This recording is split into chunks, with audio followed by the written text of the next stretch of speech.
নমস্কার বন্ধুরা, দেবাশিস কুকিং চ্যানেলে তোমাদের সবাইকে স্বাগত। আজকে আমি তোমাদের শাহি ডিমের কোরমা রেসিপি বানিয়ে দেখাবো।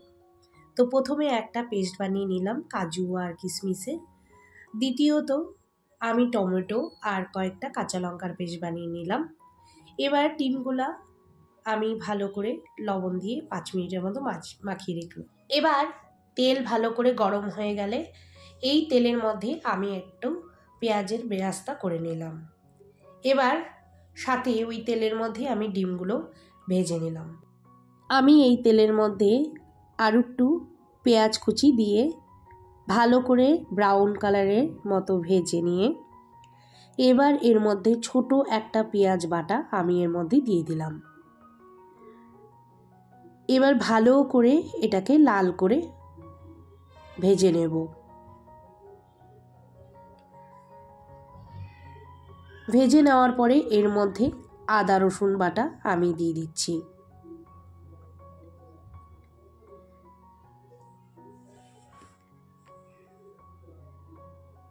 কিছুক্ষণ কষানোর পরে আমি যে পেঁয়াজ বেরেস্তাটা করে রেখেছিলাম সেটাই পেস্ট বানিয়ে এর মধ্যেও দিয়ে দিলাম। এবার একটুখানি আমি কষিয়ে নিচ্ছি, ভালো করে কষিয়ে নিতে হবে কিন্তু। এবার এর মধ্যে আমি টমেটো আর কাঁচা লঙ্কার পেস্টটাও দিয়ে দিলাম, তার সঙ্গে দিয়ে দিলাম 1 চামচ লবণ। ভালো করে আবার কষিয়ে নিচ্ছি।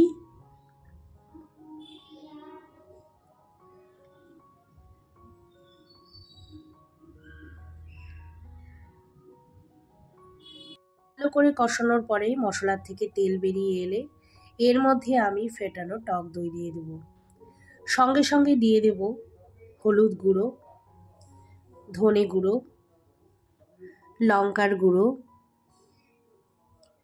আর কাশ্মীরি লঙ্কার গুঁড়ো দিয়ে দেব। এবার ভালো করে কষিয়ে নেব।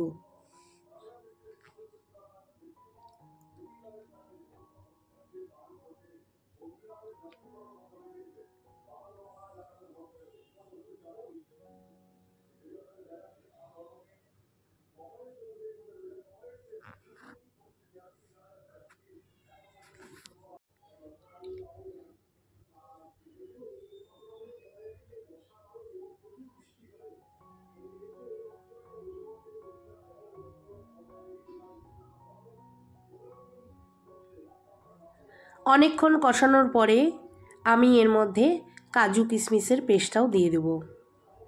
দিয়ে আবার একটু ভালো করে কষিয়ে নেব।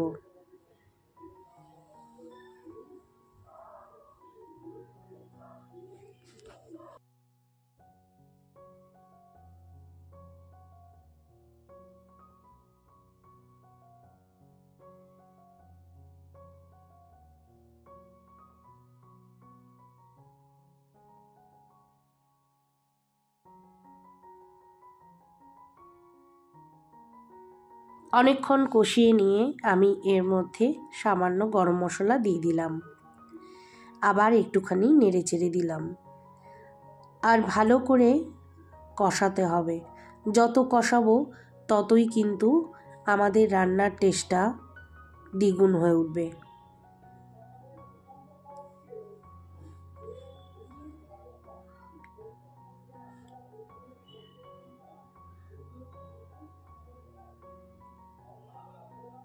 এবার এর মধ্যে আমি ভাজা ডিমগুলো দিয়ে দিলাম।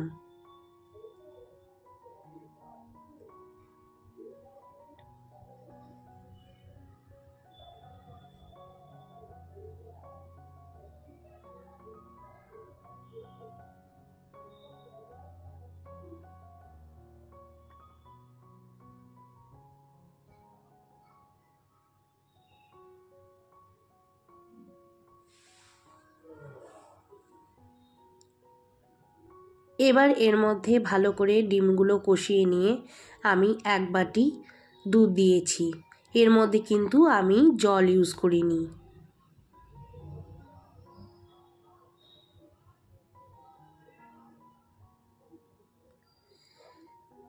ভালো করে আবার একটুখানি নেড়ে চেড়ে দিয়ে নিলাম। এবার এটাকে আমি কিছুক্ষণের জন্য হতে দেব। আমি ঢেকে দিলাম 5 মিনিটের মতো। 5 মিনিট পরে ঢাকনা উঠিয়ে নিয়ে আমি একটুখানি আবার নেড়ে দিচ্ছি।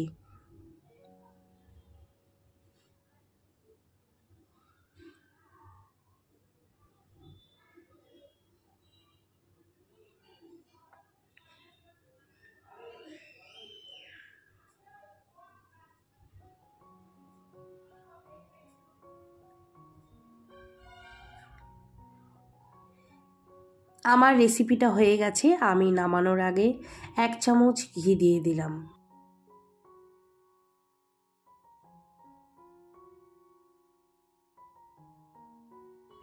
আমি এবার একটা পাত্রে এই ডিমের শাহি কোরমা রেসিপিটা নামিয়ে নেব। আশা করি রেসিপিটা তোমাদের ভালো লাগবে। যদি ভালো লেগে থাকে রোজকারের মতো কমেন্ট করতে ভুলো না, লাইক করে দিও, সাবস্ক্রাইব করে আমার পাশে থেকো। ততক্ষণে তোমরা ভালো থাকো, সুস্থ থাকো। আমি ভিডিওটা এখানেই শেষ করছি। Bye, take care.